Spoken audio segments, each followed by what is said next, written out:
Hi friends అందరికీ. ఇప్పుడు అంతా చదివేసిన ఫ్రెండ్స్. ఇలా మా బిడ్డ వచ్చి హెల్ప్ చేసింది, లేకుంటే ఇంకా గంట లేట్ అవు.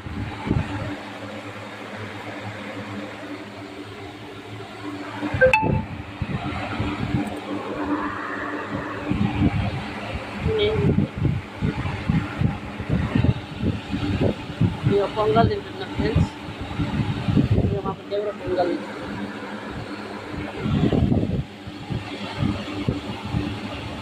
మీరు కూడా తిన్నారా తినలేదా కామెంట్ బాక్స్లో కామెంట్ చేయండి, లైక్ చేయండి, షేర్ చేయండి ఫ్రెండ్స్.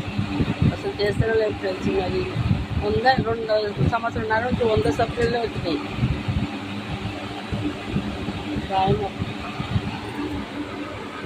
బాగుంది పొంగల్.